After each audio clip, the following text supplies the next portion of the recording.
All right, today we got 1 Samuel chapters 16 through 20. David anointed as king. Let's go. We finally made it to King David. Chapter 16. The Lord said to Samuel, "How long will you grieve over Saul? I've rejected him from being king over Israel. Fill your horn with oil and set out. I will send you to Jesse the Bethlehemite, for I have provided for myself a king among his sons." Samuel said, "How can I go? If Saul hears of it, he will kill me." And the Lord said, "Take a heifer with you and say, 'I have come to sacrifice to the Lord.' Invite Jesse to the sacrifice, and I will show you what you shall do. And you shall anoint for me the one whom I name to you." Samuel did what the Lord commanded and came to Bethlehem. The elders of the city came to meet him trembling and said, "Do you come peaceably?" He said, "Peaceably, I have come to sacrifice to the Lord. Sanctify yourselves and come with me to the sacrifice." And he sanctified Jesse and his sons and invited them to the sacrifice. When they came, he looked at Eliab and thought, "Surely the Lord's anointed is now before the Lord." But the Lord said to Samuel, "Do not look on his appearance or on the height of his stature, because I have rejected him. For the Lord does not see as mortals see, but the Lord looks on the heart."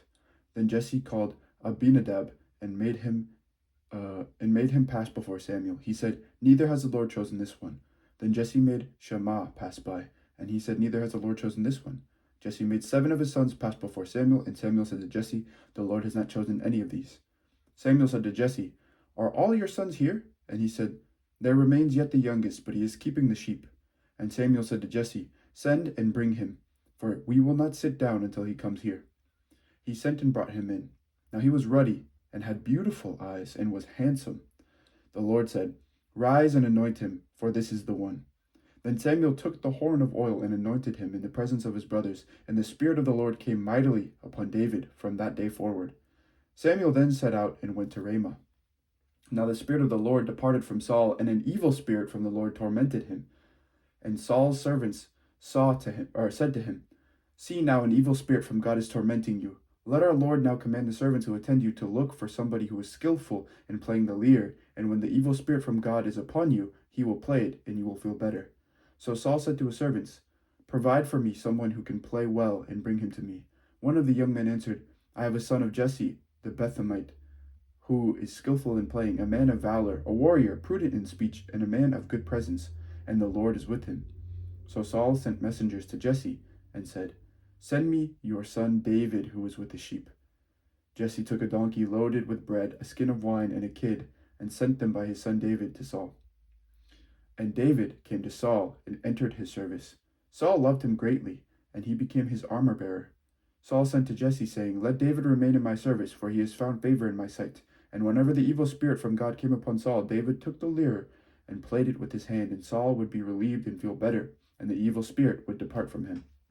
David and Goliath, chapter 17. Now the Philistines gathered their armies for battle. They were gathered at Socoh, which belongs to Judah, and encamped between Socoh and Azekah, in Ephes Damim.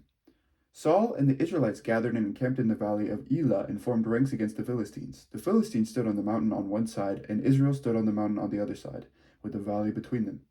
And there came out from the camp of the Philistines a champion named Goliath of Gath, whose height was 6 cubits and a span. He had a helmet of bronze on his head, and he was armored with a coat of mail. The weight of the coat was 5,000 shekels of bronze. He had greaves of bronze on his legs, and a javelin of bronze slung between his shoulders. The shaft of his spear was like a weaver's beam, and his spear's head weighed 600 shekels of iron, and his shield-bearer went before him. He stood and shouted to the ranks of Israel, "Why have you come out to draw up for battle? Am I not a Philistine, and are you not servants of Saul? Choose a man for yourselves, and let him come down to me. If he is able to fight with me and kill me, then we will be your servants. But if I prevail against him and kill him, then you shall be our servants and serve us." And the Philistine said, "Today I defy the ranks of Israel. Give me a man, that we may fight together." When Saul and all Israel heard these words of the Philistine, they were dismayed and greatly afraid. Now David was son of the Ephraite of Bethlehem in Judah, named Jesse, who had 8 sons. In the days of Saul, the man was already old and advanced in years. The 3 eldest sons of Jesse had followed Saul to the battle. The names of his 3 sons who went to the battle were Eliab the firstborn, and next to him Abinadab, and the third Shammah. David was the youngest. The 3 eldest followed Saul, But David went back and forth from Saul to feed his father's sheep at Bethlehem. For 40 days the Philistine came forward and took his stand, morning and evening. Jesse said to his son David, "Take for your brothers an ephah of parched grain and these 10 loaves, and carry them quickly to the camp to your brothers. Also take these 10 cheeses to the commander of their 1,000. See how your brothers fare, and bring some token from them." Now Saul and they and all the men of Israel were in the valley of Elah fighting with the Philistines. David rose early in the morning, left someone in charge of the sheep, took the provisions, and went as Jesse had commanded him.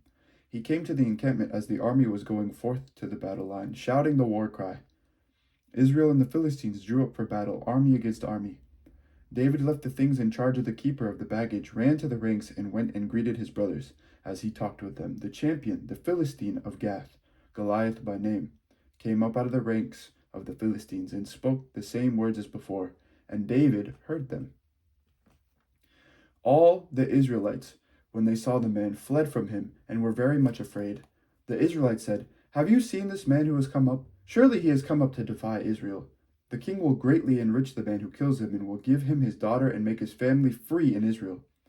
David said to the men who stood by him, "What shall be done for the man who kills this Philistine and takes away the reproach from Israel?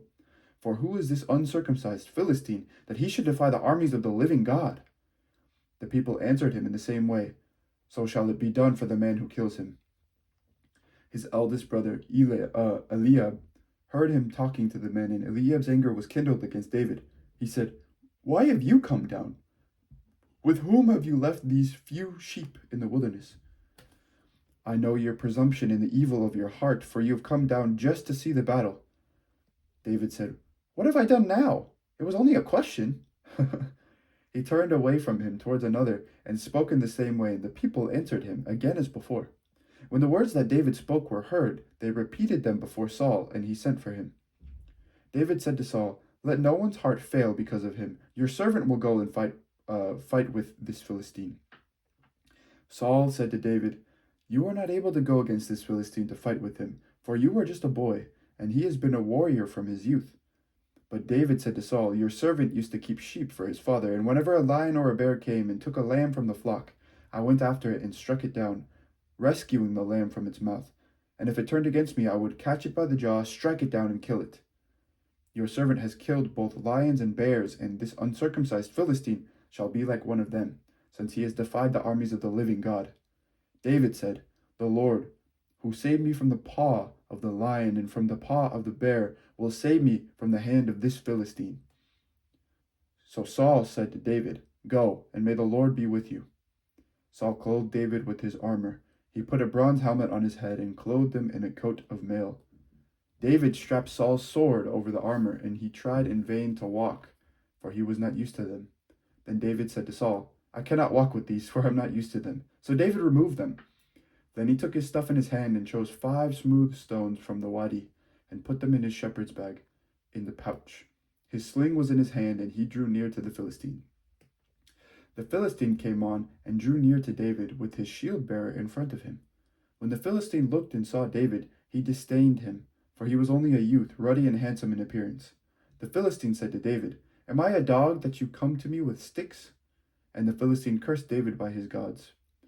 The Philistine said to David, "Come to me, and I will give your flesh to the birds of the air and to the wild animals of the field." But David said to the Philistine, "You come to me with sword and spear and javelin, but I come to you in the name of the Lord of hosts, the God of the armies of Israel, whom you have defied. This very day the Lord will deliver you into my hand, and I will strike you down and cut off your head, and I will give the dead bodies of the Philistine army this very day to the birds of the air and to the wild animals of the earth, so that all the earth may know that there is a God in Israel, and that all this assembly may know that the Lord does not save by sword and spear, for the battle is the Lord's, and he will give you into our hand." When the Philistine drew nearer to meet David, David ran quickly towards the battle line to meet the Philistine. David put his hand in his bag, took out a stone, slung it, and struck the Philistine on his forehead. The stone sank into his forehead, and he fell face down on the ground. So David prevailed over the Philistine with a sling and a stone, striking down the Philistine and killing him. There was no sword in David's hand. Then David ran and stood over the Philistine. He grasped his sword, drew it out of its sheath, and killed him. Then he cut off his head with it. When the Philistines saw that their champion was dead, they fled. The troops of Israel and Judah rose up with a shout and pursued the Philistines as far as Gath and the gates of Ekron, so that the wounded Philistines fell on the way from Sha'arim as far as Gath and Ekron. The Israelites came back from chasing the Philistines, and they plundered their camp. David took the head of the Philistine and brought it to Jerusalem, but he put his armor in his tent. When Saul saw David go out against the Philistine, he said to Abner, the commander of the army, "Abner, whose son is this young man?" Abner said, "As your soul lives, O king, I do not know." The king said, "Inquire whose son the stripling is." When David's returned from killing the Philistine, Abner took him and brought him before Saul with the head of the Philistine in his hand. Saul said to him, "Whose son are you, young man?" And David said, "I am the son of your servant Jesse, the Bethlehemite." Jonathan's covenant with David. Chapter 18. When David had finished speaking to Saul, the son of Jonathan was bound to the soul of David, and Jonathan loved him as his own soul. Saul took him that day and would not let him return to his father's house. Then Jonathan made a covenant with David because he loved him as his own soul. Jonathan stripped himself of the robe that he was wearing and gave it to David and his armor, and even his sword and his bow and his belt. David went out and was successful wherever Saul sent him, and as a result, Saul sent him over the army. And all the people, even the servants of Saul, approved. As they were coming home, when David returned from killing the Philistine, the women came out of all the towns of Israel, singing and dancing to meet King Saul, with tambourines, with songs of joy, and with musical instruments. And the women sang to one another as they made merry. Saul has killed thousands, and David his tens of thousands. Saul was very angry, for this saying displeased him. He said, "They have ascribed to David tens of thousands, and to me they have ascribed thousands. What more can they have but the kingdom?" So Saul eyed David from that day on. The next day an evil spirit from God rushed upon Saul, and he raved within his house, while David was playing the lyre, as he did day by day. Saul had his spear in his hand, and Saul threw the spear, for he thought, "I will pin David to the wall." But David eluded him twice. Saul was afraid of David, because the Lord was with him, but had departed from Saul. So Saul removed him from his presence, and made him a commander of 1,000. And David marched out and came in, leading the army. David had success in all his undertakings, for the Lord was with him. When Saul saw that he had great success, he stood in awe of him. But all Israel and Judah loved David, for it was he who marched out and came in leading them. Then Saul said to David, "Here is my elder daughter Merab. I will give her to you as a wife. Only be valiant for me and fight the Lord's battles." For Saul thought, "I will not raise a hand against him. Let the Philistines deal with him." David said to Saul, "Who am I, and who are my kinsfolk, my father's family in Israel, that I should be the son-in-law to the king?" But at that time, when Saul's daughter Merab should have been given to David, she was given to Adriel the Meholathite as a wife. Now Saul's daughter Michal loved David. Saul was told, and the thing pleased him. Saul thought, "Let me give her to him, that she may be a snare for him, and that the hand of the Philistines may be against him." Therefore Saul said to David a second time, "You shall now be my son-in-law." Saul commanded his servants, "Speak to David in private and say, 'See, the king is delighted with you, and all his servants love you. Now then, become the king's son-in-law.'" So Saul's servants reported these words to David in private. And David said, "Does it seem to you a little thing to become the king's son-in-law, seeing that I am a poor man of no repute?" The servants of Saul said to him, "This is what David said." Then Saul said, "Thus shall you say to David, 'The king desires no marriage present except 100 foreskins of the Philistines, that he may be avenged on the king's enemies.'" Now Saul planned to make David fall by the hand of the Philistines. When his servants told David these words, David was well pleased to be the king's son-in-law. Before the time had expired, David rose and went along with his men and killed 100 of the Philistines. And David brought their foreskins, which were given in full number to the king, that he might become the king's son-in-law. Saul gave him his daughter Michal as a wife. But when Saul realized that the Lord was with David, and that Saul's daughter Michal loved him, Saul was still more afraid of David. So Saul was David's enemy from that time forward. Then the commanders of the Philistines came out to battle, and as often as they came out, David had more success than all the servants of Saul, so that his fame became very great. Jonathan intercedes for David. Chapter 19. Saul spoke to his son Jonathan and to all the servants about killing David, but Saul's son Jonathan took great delight in David. Jonathan told David, "My father Saul is trying to kill you, therefore be on guard tomorrow morning. Stay in a secret place and hide yourself. I will go out and stand beside my father in the field where you are, and I will speak to my father about you. If I learn anything, I will tell you."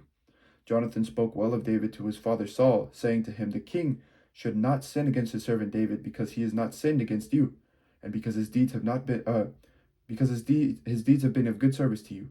For he took his life in his hand when he attacked the Philistine, and the Lord brought about a great victory for all Israel. You saw it and rejoiced. Why then will you sin against an innocent person by killing David without cause?" Saul heeded the voice of Jonathan. Saul swore, "As the Lord lives, he shall not be put to death." So Jonathan called David and related all these things to him. Jonathan then brought David to Saul, and he was in his presence as before. Again there was war, and David went out to fight the Philistines. He launched a heavy attack on them so that they fled before him. Then an evil spirit from the Lord came upon Saul as he had sat in his house with a spear in his hand. While David was playing music, Saul sought to pin David to the wall with the spear, but he eluded Saul, so that he struck the spear into the wall. David fled and escaped that night. Saul sent messengers to David's house to keep watch over him, planning to kill him in the morning. David's wife Michal told him, "If you do not save your life tonight, tomorrow you will be killed." So Michal let David down through the window, and he fled and escaped. Michal took an idol and laid it on the bed. She put a net of goat's hair on its head and covered it with the clothes. When Saul sent messengers to take David, she said, "He is sick." Then Saul sent the messengers to see David for themselves. He said, "Bring him up to me in the bed, that I may kill him." When the messengers came in, the idol was in the bed, with the covering of goat's hair on its head. Saul said to Michal, "Why have you deceived me like this, and let my enemy go so that he has escaped?" Michal answered Saul, "He said to me, 'Let me go. Why should I kill you?'" Now David fled and escaped. He came to Samuel at Ramah and told him all that Saul had done to him. He and Samuel went and settled at Naioth. Saul was told, "David is at Naioth in Ramah." Then Saul sent messengers to take David. When they saw the company of the prophets in a frenzy with Samuel standing in charge of them, the Spirit of God came upon the messengers of Saul, and they also fell into a prophetic frenzy. When Saul was told, he sent other messengers, and they also fell into a frenzy. Saul sent messengers again the third time, and they also fell into a frenzy. Then he himself went to Ramah. He came to ask the great well that is in Secu. He asked, "Where are Samuel and David?" And someone said, "They are at Naioth in Ramah." He went there towards Naioth and Ramah, and the Spirit of God came upon him. As he was going, he fell into a prophetic frenzy until he came to Naioth and Ramah. He too stripped off his clothes, and he too fell into a frenzy before Samuel. He lay naked all that day and all that night. Therefore it is said, "Is Saul also among the prophets?" The friendship of David and Jonathan. David fled from Naioth in Ramah. He came before Jonathan and said, "What have I done? What is my guilt, and what is my sin against your father that he is trying to take my life?" He said to him, "Perish the thought, you shall not die. My father does nothing either great or small without disclosing it to me, and why should my father hide this from me? Never." But David also swore, "Your father knows well that you like me, and he thinks, 'Do not let Jonathan know this, or I will be grieved, or he will be grieved.' But truly, as the Lord lives, and as yourself live, there is but a step between me and death." Then Jonathan said to David, "Whatever you say, I will do for you." David said to Jonathan, "Tomorrow is the new moon, and I shall not fail to sit with the king at the meal, but let me go so that I may hide in the field until the third evening. If your father misses me at all, then say, 'David earnestly asked to leave of me to run to Bethlehem his city, for there is a yearly sacrifice there for all the family.'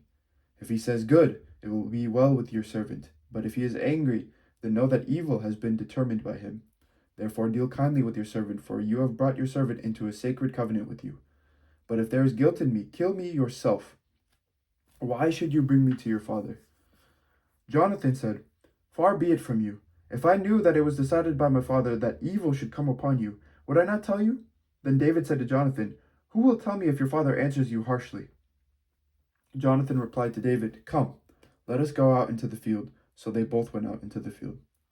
Jonathan said to David, "By the Lord, the God of Israel, when I have sounded out my father about this time tomorrow or on the third day, if he is not well disposed towards David, shall I not then send and disclose it to you?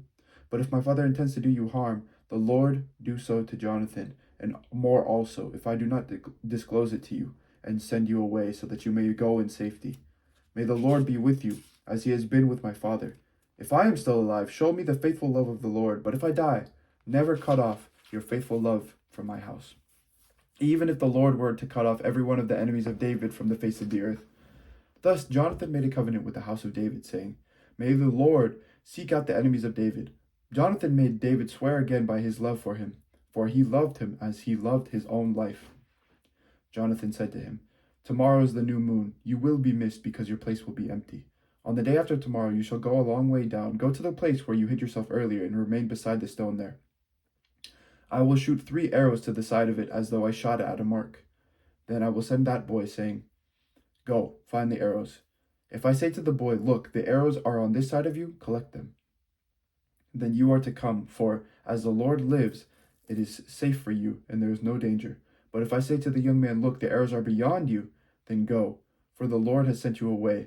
As for the matter about which you and I have spoken, the Lord is witness between you and me forever. So David hid himself in the field. When the new moon came, the king sat at the feast to eat. The king sat upon a seat, as other times, upon the seat by the wall. Jonathan stood, while Abner sat by Saul's side, but David's place was empty. Saul did not say anything that day, for he thought, Something has befallen him. He is not clean. Surely he is not clean. But the second day, the day after the new moon, David's place was empty. And Saul said to his son Jonathan, Why has the son of Jesse not come to the feast, either yesterday or today? Jonathan answered Saul, David earnestly asked leave of me to go to Bethlehem. He said, Let me go, for our family is holding a sacrifice in the city, and my brother has commanded me to be there. So now, if I have found favor in your sight, let me get away and see my brothers. For this reason he has not come to the king's table. Then Saul's anger was kindled against Jonathan. He said to him, You son of a perverse, rebellious woman! Do I not know that you have chosen the son of Jesse to your own shame, and to the shame of your mother's nakedness? For as long as the son of Jesse lives upon the earth, neither you nor your kingdom shall be established. Now send and bring him to me, for he shall surely die. Then Jonathan answered his father Saul, Why should he be put to death? What has he done? But Saul threw his spear at him to strike him. So Jonathan knew that it was the decision of his father to put David to death. Jonathan rose from the table in fierce anger and ate no food on the 2nd day of the month, for he was grieved for David, and because his father had disgraced him. In the morning Jonathan went out into the field to the appointment with David, and with him was a little boy. He said to the boy, Run and find the arrows that I shoot. As the boy ran, he shot an arrow behind him, or beyond him. When the boy came to the place where Jonathan's arrow had fallen, Jonathan called after the boy and said, Is the arrow not beyond you? Jonathan called after the boy, Hurry, be quick, do not linger. So Jonathan's boy gathered up the arrows and came to his master. But the boy knew nothing. Only Jonathan and David knew this arrangement. Jonathan gave his weapons to the boy and said to him, Go and carry them to the city. As soon as the boy had gone, David rose from beside the stone heap and prostrated himself with the face to the ground. He bowed 3 times, and they kissed each other and wept with each other. David wept the more. Then Jonathan said to David, Go in peace, since both of us have sworn in the name of the Lord, saying, The Lord shall be between me and you, and between my descendants and your descendants forever. He got up and left, and Jonathan went into the city. This is the word of the Lord. Thanks be to God. Wow. I forgot how fun it is to read through the stories of David. So cool. Anyway, thank you for listening today. May God bless you this very day, and have an amazing day. Bye-bye.